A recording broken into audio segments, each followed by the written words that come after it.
दर्शकों के भरोसे पर जी न्यूज एक बार फिर खरा उतरा है। जेएनयू में देश विरोधी नारेबाजी के जी न्यूज के वीडियो को सीएफएसएल ने सही ठहराया है। जेएनयू में बीती 9 फरवरी को देश विरोधी नारेबाजी के मामले में जी न्यूज की ईमानदार रिपोर्टिंग की हर तरफ चर्चा हुई थी। अब हमारी रिपोर्टिंग और कवरेज की सत्यता की पुष्टि सेंट्रल फॉरेंसिक साइंस लेबोरेटरी यानी सीएफएसएल ने भी कर दी है। दिल्ली पुलिस ने सीबीआई की लैब सीएफएसएल में जांच के लिए वीडियो फुटेज भेजी थी। लैब ने जांच में पाया कि जी न्यूज की फुटेज से कोई छेड़छाड़ नहीं हुई थी। ये प्रूफ हो गया कि जो भी वो वहाँ पे घटना हुई वो भी सही थी और मीडिया अपना एक लोकतंत्र का एक चौथा स्तंभ है और ऐसे ही करते रहेगी, आशा करते हैं। जी न्यूज ने अपनी रिपोर्टिंग में दिखाया था कि जेएनयू कैंपस में 9 फरवरी को आतंकी अफजल गुरु की बरसी के मौके पर कार्यक्रम आयोजित किया गया था, जिसमें कश्मीर की आजादी और पाकिस्तान के समर्थन में नारेबाजी की गई। वीडियो सामने आने के बाद पुलिस ने देशद्रोह का केस दर्ज करते हुए जेएनयू छात्र संघ के अध्यक्ष कन्हैया कुमार, उमर खालिद और अनिर्बान भट्टाचार्य को भी गिरफ्तार किया था। जेएनयू में मामले की जांच के लिए बनी कमेटी ने भी कैंपस में देश विरोधी नारेबाजी की बात मानी थी। इस मामले में कन्हैया कुमार, उमर खालिद और अनिर्बान भट्टाचार्य को कोर्ट से 6 महीने की अंतरिम जमानत मिली हुई है। एक आरटीआई के जरिए से ये खुलासा हुआ है कि मुंबई पर हुए 26/11 आतंकी हमले से पहले पाकिस्तान ने तत्कालीन गृह सचिव समेत भारतीय गृह मंत्रालय के कई अफसरों को पाकिस्तान में रोक लिया था। एक आरटीआई के जरिए खुलासा हुआ है कि मुंबई पर हुए 26/11 आतंकी हमले के वक्त तत्कालीन गृह सचिव और गृह मंत्रालय के कई अधिकारी पाकिस्तान के मेहमान थे। दरअसल हमले के ठीक पहले भारत और पाकिस्तान के बीच गृह सचिव स्तर की वार्ता हुई थी। वार्ता खत्म होने के बाद जब अधिकारी भारत लौट रहे थे, तभी पाकिस्तान ने आग्रह कर उन्हें वहां एक दिन और रुकने के लिए हिल स्टेशन मुरी पर ठहरने के लिए भेज दिया।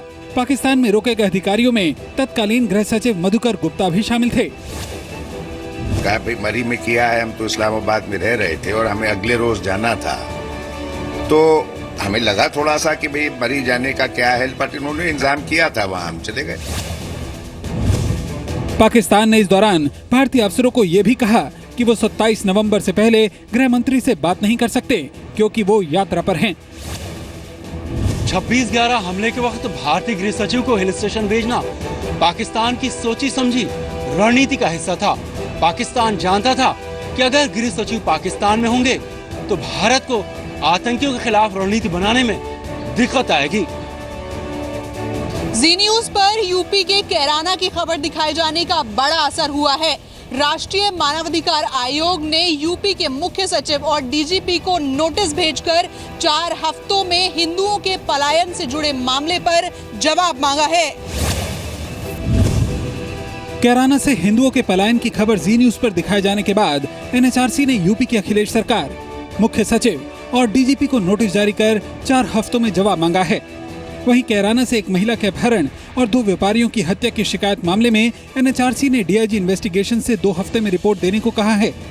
केंद्रीय गृह मंत्री राजनाथ सिंह भी खुद हालात का जायजा लेने के लिए जून के आखिरी हफ्ते में कैराना जाएंगे। गृह मंत्री जी को मैंने अवगत कराया है। गृह मंत्री जी बड़ी चिंता व्यक्त की उन्होंने और मैंने उनसे आग्रह किया कि आप स्वयं आइए ताकि लोगों में एक आत्मविश्वास पैदा हो सके कि देश के गृह मंत्री भी यहाँ पर आए हैं, और उन्होंने कहा कि जून के अंतिम सप्ताह में कार्यक्रम रखें। वहीं यूपी बीजेपी के अध्यक्ष केशव प्रसाद मौर्य ने भी एक समिति का गठन किया है। ये समिति 15 जून को कैराना और उसके आसपास के गांवों में हिंदुओं के पलायन की जांच करेगी। जी न्यूज ने कैराना से ग्राउंड रिपोर्टिंग की थी, जिसमें हमने दिखाया था कि इलाके में सांप्रदायिक असंतुलन और तनाव की वजह से अब तक 346 हिंदू परिवार इलाके से पलायन कर चुके हैं। विदेश मंत्री सुषमा स्वराज ने आज कैलाश मानसरोवर यात्रा के लिए पहले जत्थे को हरी झंडी दिखाकर रवाना किया। इस बार कैलाश मानसरोवर यात्रा में 1430 श्रद्धालुओं को 25 बैच में भेजा जाएगा। दिल्ली में आज कैलाश मानसरोवर यात्रा के उद्घाटन के लिए खास कार्यक्रम आयोजित किया गया। विदेश मंत्री सुषमा स्वराज भी कार्यक्रम का हिस्सा बनी। भक्तिमय वातावरण में श्रद्धालुओं ने भजन गाए और भोले बाबा की जय के नारे लगाए। विदेश मंत्री ने यात्रा के दौरान श्रद्धालुओं को सभी सुविधाएं मिलने का भरोसा दिया। सुषमा ने आश्वासन दिया कि यात्रियों की सुरक्षा के लिए पहली बार पूरी यात्रा पर नजर भी रखी जाएगी।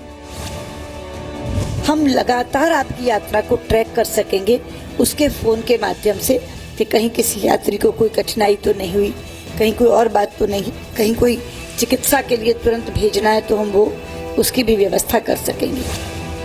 26 दिनों में दिल्ली से शुरू होकर दिल्ली में ही खत्म होने वाली कैलाश मानसरोवर यात्रा के लिए इस साल करीब 2600 श्रद्धालुओं ने आवेदन किया था। असम के मुख्यमंत्री सर्बानंद सोनोवाल ने आज प्रधानमंत्री नरेंद्र मोदी से मुलाकात की। अपनी मुलाकात में सोनोवाल ने पीएम से कहा कि राज्य की बदहाल वित्तीय स्थिति को उबारने में केंद्र उनकी मदद करे। प्रधानमंत्री नरेंद्र मोदी के साथ करीब 20 मिनट की मुलाकात के दौरान सर्बानंद सोनोवाल ने असम के लिए अपनी सरकार की भावी नीतियों की जानकारी दी। मुलाकात के बाद सोनोवाल ने कहा कि उन्होंने असम को बदहाल आर्थिक स्थिति से उबारने के लिए केंद्र सरकार से मदद मांगी है। प्रधानमंत्री नरेंद्र मोदी से मुलाकात के बाद सोनोवाल ने केंद्रीय वित्त मंत्री अरुण जेटली, उपराष्ट्रपति हामिद अंसारी और लोकसभा अध्यक्ष सुमित्रा महाजन से भी मुलाकात की। एयरलाइंस की मनमानी पर नकेल कसने के लिए नागरिक उड्डयन मंत्रालय ने आज कई कदम उठाने का ऐलान किया। यही नहीं, उड्डयन राज्य मंत्री महेश शर्मा ने कहा कि बुधवार को नई एविएशन पॉलिसी का ऐलान किया जाएगा, जिसके बाद यात्रियों को एयरलाइंस की मनमानी से जूझना नहीं पड़ेगा। जी न्यूज से खास बातचीत में केंद्रीय नागरिक उड्डयन राज्य मंत्री महेश शर्मा ने बताया कि नई एविएशन पॉलिसी कुछ ही दिनों में सार्वजनिक कर दी जाएगी। नई पॉलिसी में यात्री के पास टिकट होने के बावजूद एयरलाइंस कंपनियों के बोर्डिंग से मना करने पर एयरलाइंस कंपनी को 1 घंटे के भीतर दूसरी फ्लाइट में जगह देनी होगी। ऐसा नहीं होने पर 24 घंटे में 10,000 और इसके बाद 20,000 रुपए के हर्जाने का प्रावधान होगा। 1 घंटे से लेकर अगर 24 घंटे के अंदर अगर दूसरी फ्लाइट उपलब्ध कराई जाती है तो 200% पेनल्टी वो एयरलाइंस को पैसेंजर को देने पड़ेंगे, प्लस टिकट की कीमत तो देनी ही होगी। नई पॉलिसी आने के बाद हवाई यात्रा करने वाले यात्रियों को काफी फायदा होगा। मौसम की वजह से उड़ान में देरी होने पर भी यात्रियों को 2 घंटे के अंदर दूसरी फ्लाइट में जगह देना जरूरी होगा।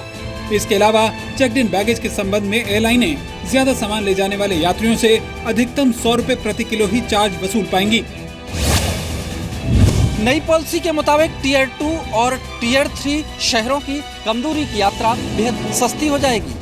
इसके मुताबिक आधे घंटे के सफर के लिए अधिकतम 1200 रुपए और 1 घंटे तक के सफर के लिए अधिकतम 2500 रुपए किराया ही वसूल किया जा सकेगा। आम आदमी सेना ने गंभीर आरोप लगाते हुए कहा है कि दिल्ली के परिवहन मंत्री गोपाल राय नहीं है।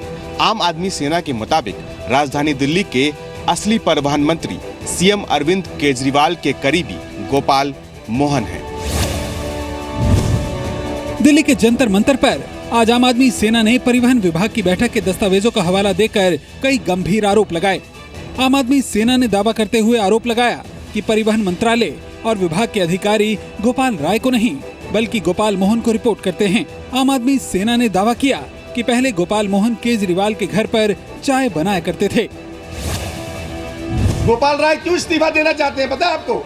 6 महीने से परेशान है गोपाल राय इस आदमी से कि जो मुख्यमंत्री की किचन से ऑर्डर करता है और ट्रांसपोर्ट में काम हो जाता है, फिर ट्रांसपोर्ट मिनिस्टर को पूछ कोई नहीं रहा। इसी बीच ऐसी भी खबर है कि परिवहन मंत्री गोपाल राय ने कैबिनेट छोड़ने की गुहार मुख्यमंत्री अरविंद केजरीवाल से लगाई है। हालांकि गोपाल राय ने इसके लिए अपनी खराब सेहत का हवाला दिया है। आम आदमी सेना के मुताबिक गोपाल मोहन पिछले 6 महीने से ट्रांसपोर्ट कमिश्नर की सीट पर बैठकर मीटिंग लेते हैं। वैसे औपचारिक रूप से गोपाल मोहन एंटी करप्शन मामलों में सीएम अरविंद केजरीवाल के सलाहकार हैं। आरजेडी अध्यक्ष लालू प्रसाद यादव आज अपना 69वां जन्मदिन मना रहे हैं। बिहार के सीएम नीतीश कुमार ने भी लालू यादव के घर जाकर उन्हें जन्मदिन की बधाई दी। आरजेडी अध्यक्ष लालू यादव के जन्मदिन पर पटना में उनके घर पर बधाई देने वालों का तांता लगा रहा। लालू यादव ने अपने घर पर 69 पाउंड का बर्थडे केक भी काटा। लालू यादव ने खुद ट्विटर पर एक तस्वीर भी पोस्ट की जिसमें उनकी पत्नी राबड़ी देवी लालू यादव को गुलाब का फूल दे रही हैं। अपने जन्मदिन के मौके पर लालू यादव ने जनता का भी धन्यवाद दिया। आज नहीं जो वोट दिया उसको भी धन्यवाद, और बिहार आगे बढ़े, फूले फैले, सब लोग मिलकर जुटो, यही जन्मदिन का सार्थक अर्थ निकला।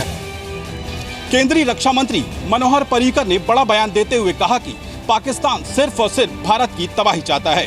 हालांकि पर्रिकर ने यह भी कहा कि भारत पाकिस्तान के हर हमले का मुंहतोड़ जवाब देने के लिए भी तैयार है। पाकिस्तान को लेकर अपने बेबाक बयानों से अक्सर सुर्खियों में रहने वाले केंद्रीय रक्षा मंत्री मनोहर पर्रिकर ने एक बार फिर पाकिस्तान पर तीखा हमला बोला है। पर्रिकर ने पाकिस्तान की फितरत बताते हुए कहा है कि पाकिस्तान हमेशा भारत को नुकसान पहुंचाने की कोशिश करता है और उसकी यही सोच भी है। पर्रिकर ने कहा कि भारत पाकिस्तान की हरकतों से घबराएगा नहीं और उसे उसके हर हमले का मुंहतोड़ जवाब देगा। इंडिया को डैमेज करना ये उनका एक अधिकार है, ऐसा पाकिस्तान वालों को लगता है। तो वो लोग करते रहते हैं कुछ ना कुछ। उनको ये देना, ईंट का जवाब पत्थर से देना। यूपी के महोबा में गांव वालों ने कुएं में गिरे बंदरों का रेस्क्यू ऑपरेशन किया। दरअसल बंदर सूखे की वजह से पानी की तलाश में कुएं के अंदर गिर गए थे। महोबा के चरखारी में करीब 17 से 18 बंदर पानी की तलाश में कुएं में गिर गए। गांव वालों के मुताबिक इलाके में पानी की तलाश कर रहे बंदर गहरे कुएं में उतरे थे। हालांकि गांव वालों ने कुएं में फंसे बंदरों को निकालने की काफी कोशिश की, लेकिन जब वन विभाग का कोई भी कर्मी मौके पर नहीं पहुंचा तो गांव वालों ने खुद ही सीढ़ी लगाकर बंदरों की जान बचाई।